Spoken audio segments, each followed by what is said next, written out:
ಈಗ ಡಿವಿಷನ್ ಅಲ್ಲಿ ನಾನು ಅಡ್ವಾನ್ಸ್ ಮಾಡಿದ್ದೀನಿ ಸರ್, ಅಲ್ಲಿ ಗಂಟ ಇರಿ ಸುಮ್ಮನೆ. ಈಗ ನಿಮ್ದೇನಿದೆ ನಂದು ಇದೆ ಸರ್, ಅಡ್ವಾನ್ಸ್ ಮಾಡಿದೀನಿ ನನ್ನ ಕೇಸ್ನ. ಇಲ್ಲ ಇಲ್ಲ ಡೈರೆಕ್ಷನ್ ಏನ್ ಕೊಟ್ಟಿದೆ ಸರ್? ಈಗ ಕೋರ್ಟ್ ಸರ್, ಕೋರ್ಟ್ ಡೈರೆಕ್ಷನ್ ಇರ್ಲಿ ಏನಾರ ಇರ್ಲಿ ಸರ್. ಈಗ ಕೋರ್ಟ್ ಡೈರೆಕ್ಷನ್ ಈಗ ಅಲ್ಲಿ ಅಡ್ವಾನ್ಸ್ ಮಾಡ್ಲಿ, ನಿಮ್ದು ಕೋರ್ಟ್ ಕಂಟೆಂಪ್ಟ್ ಆದ್ರೆ ನಮ್ದು ಕೋರ್ಟ್ ಕಂಟೆಂಪ್ಟ್ ಮಾಡ್ಕೊಳ್ಳಿ ಬಿಡಿ ಸರ್. ಅದು ಮಾಡ್ಕೊಳ್ಳಿ ಸರ್. ಇಲ್ಲಿ ಬಂದು ಉತ್ತರ ಹೇಳಿ ಸರ್. ಅಷ್ಟೊಂದು ಕರೆಕ್ಟ್ ಆಗಿದ್ದಿದ್ರೆ ಈ ಕೋರ್ಟ್ ಅಲ್ಲಿ ನೋಟಿಸ್ ಬಂದಲ್ವಾ, ಏನಕ್ಕೆ ಬಂದು ಉತ್ತರ ಹೇಳಿಲ್ಲ? ಬಂದೇ ಇಲ್ಲ ಸ್ವಾಮಿ ಅಲ್ಲಿಗೆ. ಅಂಡರ್ಟೇಕಿಂಗ್ ಮಾಡಿ ಅಲ್ಲಿ ಉತ್ತರನೇ ಹೇಳಿಲ್ಲ, ಅಂಡರ್ಟೇಕಿಂಗ್ ಮಾಡಿ ಉತ್ತರನೇ ಹೇಳಿಲ್ಲ. ಅಲ್ಲಿ ಬಂದು ಉತ್ತರ ಹೇಳಿ ಬೇಕಾದ್ರೆ ಮಾಡಿ, ನಾನು ಏನು ಅಭ್ಯಂತರ ಇಲ್ಲ ಸರ್. ಸರ್ ಬ್ಯಾಂಕ್ ಅವರು ಸಾರ್ವಜನಿಕರಿಗೆ ಅನುಕೂಲ ಮಾಡ್ತಾರೆ, ನಮ್ ಖುಷಿ. ಸಾಲ ಕೊಟ್ಟವ್ರೆ ಅರ್ಥ ಇದ್ರೆ ನಾವು ಬಗ್ಗೆ ಪಬ್ಲಿಕ್ ಮನಿ ಸರ್, ಅಲ್ಲಿ ಗಂಟೆ ಅದಕ್ಕೆ ಕಾಣಕ್ಕೆ ಖಾಲಿ ಮಾಡಕ್ಕೆ ನೀವು ಅದನ್ನ ಹೇಳಂಗಿಲ್ಲ ಸರ್. ನೀವು ಅದನ್ನ ಹೇಳಂಗಿಲ್ಲ, ಕೇಸು ನೀವು ಹೋಗಿ ನಾವು ಬರ್ತೀವಿ. ಕೋರ್ಟಲ್ ಕೇಸು ಆರ್ಡರ್ ಕೊಡಿ, ಆರ್ಡರ್ ಕೊಡಿ,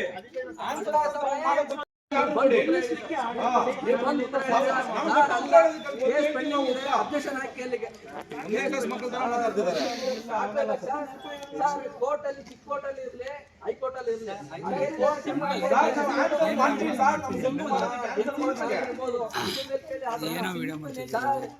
ಮಾತಾಡ್ತಾರೋ ಅದನ್ನ ಮಾಡ್ತಾರೆ.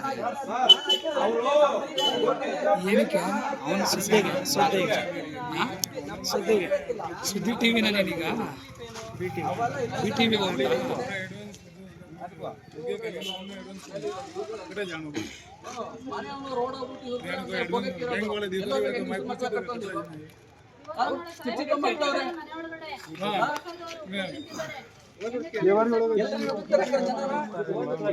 ಓನರ್ ಕೇಳಿ ಅಂದ್ರೆ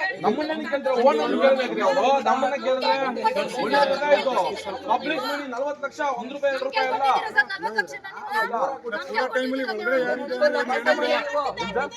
ಯಾರ್ಯಾರು ಬಿಲ್ಡಿಂಗ್ ಇದ್ರೆ ಅದು ಹೇಳಿದ್ರ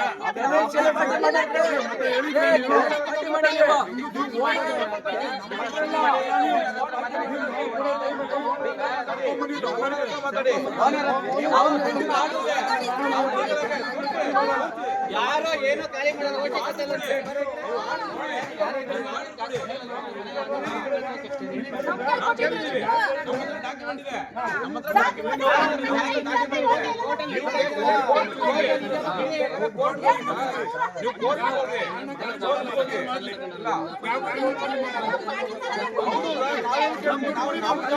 ಮಾತಾಡಿ ಅವ್ರ ಹತ್ರ.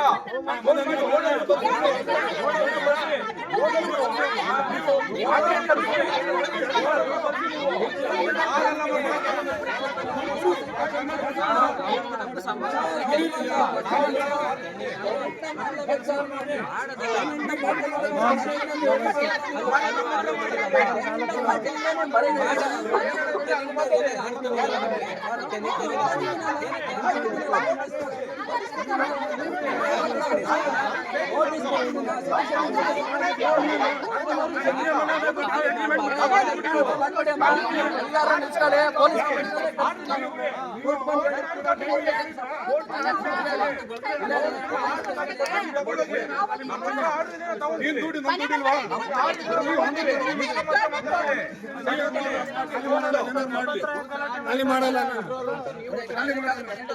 ಕಾರಣ ಖಾಲಿ ಮಾಡಲ್ಲ. ಪೊಲೀಸ್ ಕರ್ಸಿ ಇಲ್ಲ, ಪುನಃ ಕೋರ್ಸ್ ಕರ್ಸಿ, ಯಾವ ಕಾರಣ ಖಾಲಿ ಮಾಡಲ್ಲ. ದುಡ್ಡು ಕೊಡಿ, ನಾವು ಖಾಲಿ ಮಾಡ್ತೀನಿ.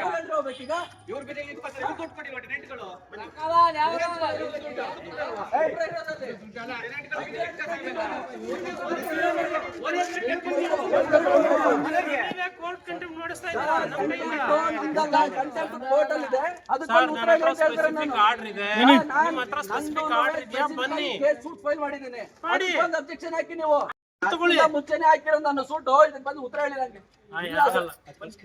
ಉತ್ತರ ಹೇಳಿ ಅದಕ್ಕೆ ಬನ್ನಿ ಸರ್. ನಿಮ್ಮ ಇಲ್ಲ ಸರ್, ನಂಗೆ ಟೆನೆಂಟ್ ಅಬ್ಜೆಕ್ಷನ್ ಹಾಕಿ. ಇಲ್ಲ ಇಲ್ಲ ಬನ್ನಿ, ಹೋಗೋದ ಕೋರ್ಟ್ ಅಡ್ವಾನ್ಸ್ ಮಾಡಿ ನಡೆದೇ ಹೋಗೋದ.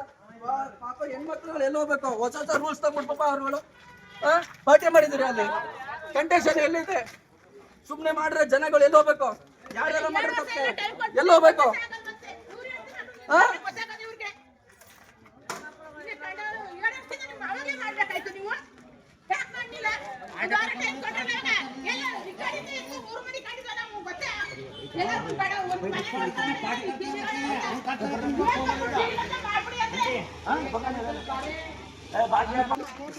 ಜಿಪ್ ಹಾಕ್ಬಿಡಿ.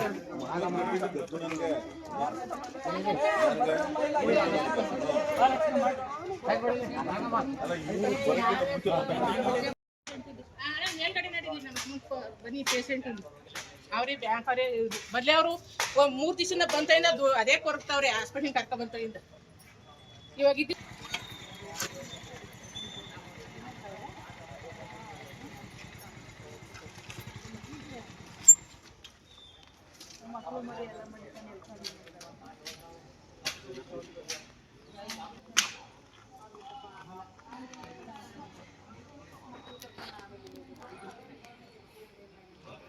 ಬ್ಯಾಂಕ್ನವ್ರಿಗೆ ಹೇಳಿ ಸರ್ ಎಲ್ಲಾರ ಮನೆ ಕೊಡ್ಲಿ ರಿಲೇಷನ್ ಮನೆಗೆ ಹೊಂಟೋಗಿ ಅಂತ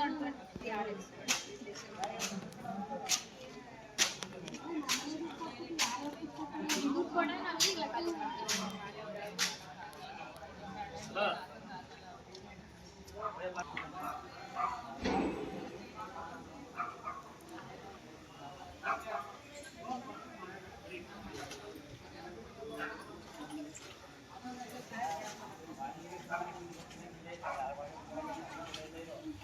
ಮನೆ ನಾವು ಬೋಗಿಗೆ ಬಂದಿದ್ದೀವಿ. ಅವರು ಲೋನ್ ತಗೊಂಡವ್ರೆ ಇದು ಪ್ರೈವೇಟ್ ಬ್ಯಾಂಕಿಂದ. ನಮ್ಗೆ ಯಾರಿಗೂ ತಿಳಿಸಿಲ್ಲ. ಅವರು ತಿಳಿಸ್ದೇ ಇರೋದಕ್ಕೆ ಇವಾಗ ಬಂದು ನೋಟಿಸ್ ಅಂಟಿಸಿ ನಮಗೆ ಭಾಳ ಟಾರ್ಚರ್, ಮಾನಸಿಕವಾಗಿ ದೈವಿಕವಾಗಿ ಭಾಳ ಟಾರ್ಚರ್ ಕೊಡ್ತಾ ಇದ್ದಾರೆ. 2 ವರ್ಷ ಆಯಿತು ನಾವು ಈ ಮನೆಗೆ ಬಂದು. ನಾವು ಒಂದಿನೂ ನೆಮ್ಮದಿಯಾಗಿ ಮನಿಕೊಂಡಿಲ್ಲ. ನಾವು ಪೊಲೀಸ್ ಸ್ಟೇಷನ್ಗೆ ಕೇಸು ಹಾಕಿದ್ದೀವಿ, ಮತ್ತು ಲಾಯರ್ಗೂ ಕೇಸ್ ಕೊಟ್ಟಿದ್ದೀವಿ ಸರ್. ದಿನ ಬಂದು ವಾರಕ್ಕೆ ತಿಂಗಳಿಗೆ ಒಂದ್ಸತಿ ಬಂದು ಟಾರ್ಚರ್ ಮಾಡ್ತಾ ಇದ್ದಾರೆ ನಮಗೆ. ಮನೆ ಖಾಲಿ ಮಾಡಿ ಆದರೆ ಓನರ್ ಮಾತ್ರ ಇಲ್ಲಿವರೆಗೂ ಬಂದೂ ಇಲ್ಲ. ಅವ್ರು ನಮ್ಗೆ ಏನು ಮಾಡಿಕೊಟ್ಟೂ ಇಲ್ಲ ಸರ್. ಅವರು ಓನರ್ ಮಾತ್ರ ಕರ್ಸಲ್ವಂತೆ, ನಮ್ಮನ್ನು ಮಾತ್ರ ಟಾರ್ಚರ್ ಮಾಡ್ತಾ ಇದ್ದಾರೆ ಬ್ಯಾಂಕ್ ಅವರು. ಉಜ್ಜೀವನ್ ಬ್ಯಾಂಕ್ ಅವರು ಬಂದು ಟಾರ್ಚರ್ ಮಾಡ್ತಾ ಇದ್ದಾರೆ ನಮಗೆ.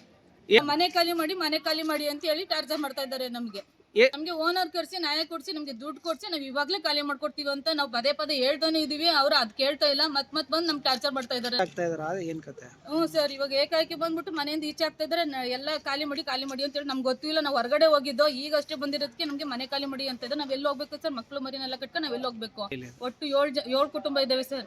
7 6 ಇದಾವೆ ಸರ್. ಒಂದು ಖಾಲಿ ಇದೆ. ಬೀದಿಗೆ ಬರೋ ಸ್ಥಿತಿಲಿ ಇದೀವಿ ಸರ್. ವಯಸ್ಸಾದ ಮಕ್ಕಳು ಮರಿ ಮತ್ತೆ ವಯಸ್ಸಾದವ್ರು ಪೇಷಂಟು ಎಲ್ಲ ಇದೀವಿ ಸರ್ ಇಲ್ಲಿ. ನಿಮ್ಮ ಹೆಸರು? ನಮ್ಮ ಹೆಸರು ಭಾಗ್ಯ ಅಂತ ಸರ್. ಬ್ಯಾಂಕ್ ಅವರು 2 ವರ್ಷ 3 ವರ್ಷನೇ ಆಯ್ತು ನಮ್ಗೆ ಈ ತರ ಬಂದು ಹಿಂಸೆ ಕೊಡ್ತಾರೆ.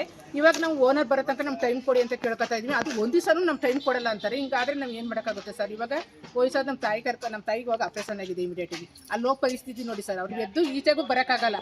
ವಾಕರ್ ಇಟ್ಕೊಂಡು ಅಲ್ಲೇ ಇದು ಮಾಡಬೇಕು. ಈಗ ಅವ್ರನ್ನ ಹೇಳ್ಕೊಂಡು ನಾವು ಎಲ್ಲಿ ಹೋಗೋಕ್ಕಾಗುತ್ತೆ ಸರ್? ಈಗ ಮನೆ ಇಲ್ಲ, ಮಠ ಇಲ್ಲ. ನಮ್ಮ ಹತ್ರ ಯಾವ ಬ್ಯಾಂಕ್ ಬ್ಯಾಲೆನ್ಸು ಎಲ್ಲ ತೋರಿಸ್ತೀವಿ. ಅದ್ರಲ್ಲಿ ನಮ್ಗೆ 10,00,000 ನಮ್ಮ ಅದ್ರಲ್ಲಿ ಮಡಗಿಲ್ಲ ಸರ್. ಹೋಗಿ ಅಡ್ವಾನ್ಸ್ ಕೊಟ್ಟು ಮನೆ ಮಾಡ್ಕೊಳ್ಳೋ ಸ್ಥಿತಿಲೂ ಇಲ್ಲ. ನಮ್ಮ ಪರಿಸ್ಥಿತಿ ಇವಾಗ ಹಂಗಿದೆ ಸರ್.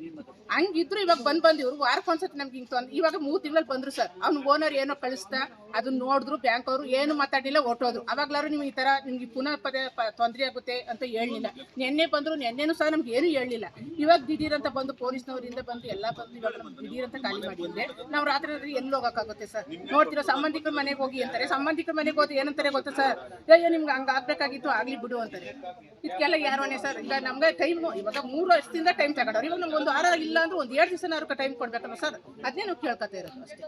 ಬ್ಯಾಂಕ್ ಅವ್ರದ್ದು ಏನು ನಮ್ಗೆ ತಪ್ಪು ಅಂತ ಏನು ಹೇಳ್ತಾ ಇಲ್ಲ ಸರ್. ಬ್ಯಾಂಕ್ ಅವ್ರು ನೀವೇ ಕರ್ಸಿ, ಇವಾಗ ಸಾಲ ಕೊಟ್ಟಿದ್ದೀರಲ್ವ ನೀವು, ಕರ್ಸಿ ನೀವು ಅವ್ರನ್ನ ಅಂತ ನಾವು ಹೇಳ್ತಾ ಇದ್ದೀವಿ. ಅವ್ರು ಏನು ಹೇಳೋದು ಗೊತ್ತಾ? ನೀವು ಎಷ್ಟು ಪ್ರೆಜರ್ ಕೊಡ್ತೀರಾ ಓನರ್ಗೆ ಕೊಡಿ, ನೀವು ಕರ್ಸಿ ಓನರ್ನ ಅಂತ ನಮ್ಗೆ ಹೇಳ್ತೀವಿ. ಅವ್ರು ಕರ್ಸಕ್ಕಾಗಲಿಲ್ಲ ಅಂದ್ರೆ ನಾವ್ ಹೆಂಗ ಸರ್ ಕರ್ಸಕ್ಕಾಗುತ್ತೆ?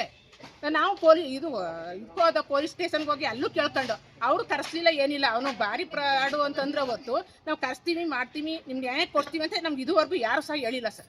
ನಮ್ಗೆ ನ್ಯಾಯ ಬೇಕು ಸರ್ ಅಷ್ಟೇ. ಓನರ್ ಕರ್ಸ್ಬೇಕು ಇಲ್ವಾ? ನಮಗೆ ಈ ಬ್ಯಾಂಕಿಂದ ನಾವು ವಹಿಸ್ಕೊಂಡು ಅರೇಂಜ್ ಹಾಕ್ಬಿಟ್ಟು ನಮ್ಮ ದುಡ್ಡು ನಮ್ಗೆ ಕ್ಲಿಯರ್ ಮಾಡಲಿ ಸರ್, ಅಷ್ಟೇ ಹೇಳ್ತಾ ಇರೋದು.